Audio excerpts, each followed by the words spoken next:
No secret. And this is our topic for this day in Lucas chapter 8, verse 17. And this is the message of God. For nothing is secret that will not be revealed, nor anything hidden that will not be known and come to light. One of Satan's deception is that you can do things in secret that would never be revealed.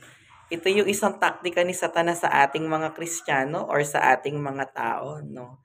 Nang gumawa tayo ng mga kasalanan or bagay in a secret place, in a secret ways, na akala niya na lahat ng mga bagay na itinatago natin ay hindi na ma-expose or di marireveal. Tandaan po natin na ang kapangyarihan ng Diyos ay makapangyarihan laban sa kapangyarihan ni Satanas. Parang ako po, noong dati po ako ay bago-bago pang Kristiyano, marami din ako mga bagay na itinatago. Yung mga bagay na kasalanan na ginagawa ko, lalong-lalo na sa aking pagkatao. Remember, I am a homosexual before, no? I in love with my fellow men before, no? Tinatago ko yung naakala ko, I pretend as totoong lalaki na, ganyan.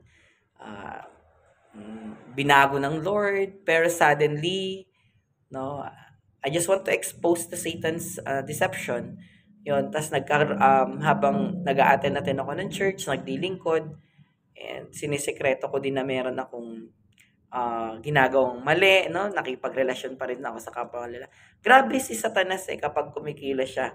Akala natin, kapag ganon, hindi na tayo matitempe. Kaya nga, wala namang mga bagay sa mundong ito na hindi i-expose ng Lord. I-reveal at i-reveal niya ng Lord. Kaya nga, na bago mo i-commit yung iyong sarili na gumawa ng kasalanan, manalangin ka muna sa Panginoong Diyos kasi yun yung pinakamahalaga sa ating mga buhay. Yung lagi tayong nagpipray sa harapan ng Lord kasi yun yung kailangan natin para lalo tayong maging matatag, matibay sa ating pananampalataya upang di tayo madaig. Upang di tayo madaig ng ating kaaway kasi ang diablo ay nakapaligid lang yan araw-araw sa atin kaya kailangan lang natin maging aware, maging mapagbantay ba, no? Kaya nga sabi watch and pray kasi si Satan is like a roaring lion na naghahanap lang yan ng kanyang masasala. Kaya always remember, walang sekretong di nabubunyag at lahat ng sikreto ay umaalingasaw at inire-reveal yan ng Lord.